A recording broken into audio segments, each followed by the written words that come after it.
Hello. Alors voici le fichier ouvert.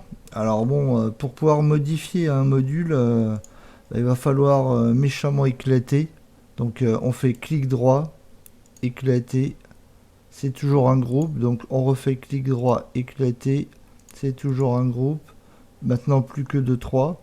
Donc on fait clic droit, éclater. Hop, voilà. Cette fois-ci, on a notre composant tout seul. Si je maintiens CTRL, je fais une copie. Hop, voilà. Alors si je veux modifier, alors je ne vais pas pouvoir le modifier avec échelle. Enfin, je peux le modifier, mais dans ce cas-là, les montants se réduisent également. Donc je fais un petit CTRL Z pour revenir en arrière. L'idéal pour le modifier, c'est d'utiliser Fredoscal.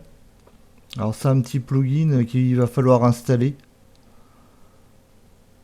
Hop, voilà. Alors, on peut l'installer depuis extension 3D Warehouse. Je veux dire extension Sketchucation, pardon.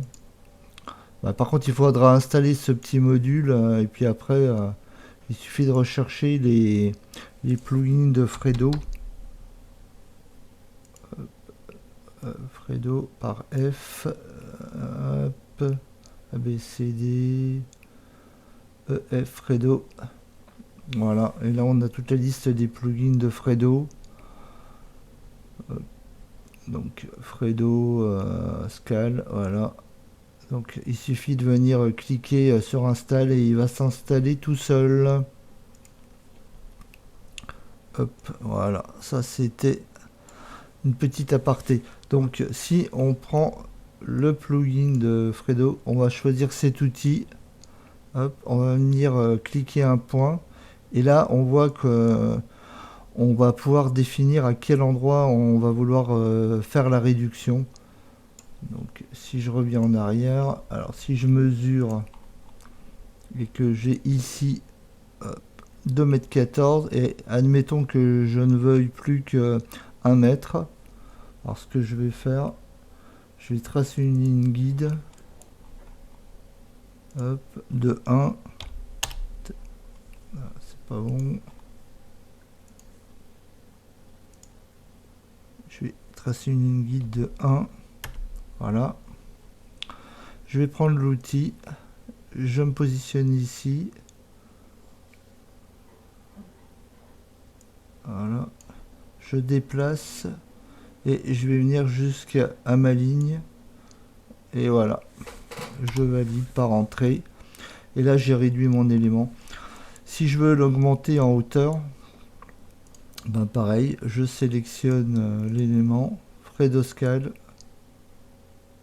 je vais me mettre entre deux tablettes par exemple là, hop, hop, et voilà, j'étire en hauteur, donc je déforme pas. Et si je veux rajouter deux étagères ici, donc là je triple clic, je sélectionne,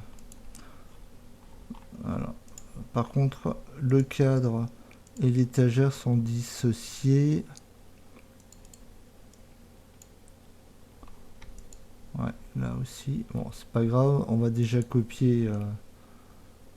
Hop, donc si je me mets ici avec un petit contrôle, hop, et si je tape x2, hop, il m'en copie 2. Donc après, il suffit que je copie ça aussi. Hop, tac, tac.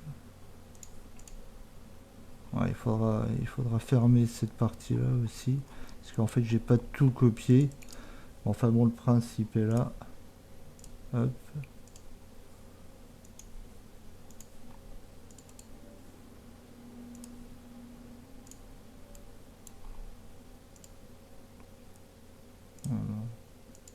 Voilà. Et pareil ici.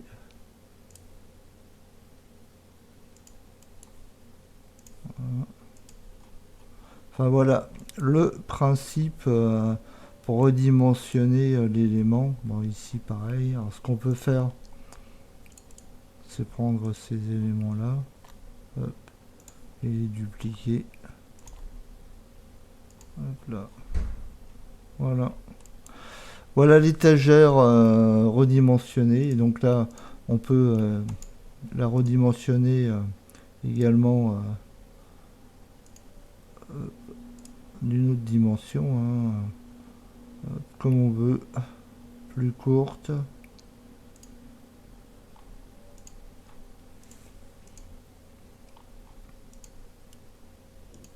Ou un petit peu plus longue. Également en profondeur. Voilà. Très facile, donc indispensable d'avoir Fredo Scale. Voilà. À plus.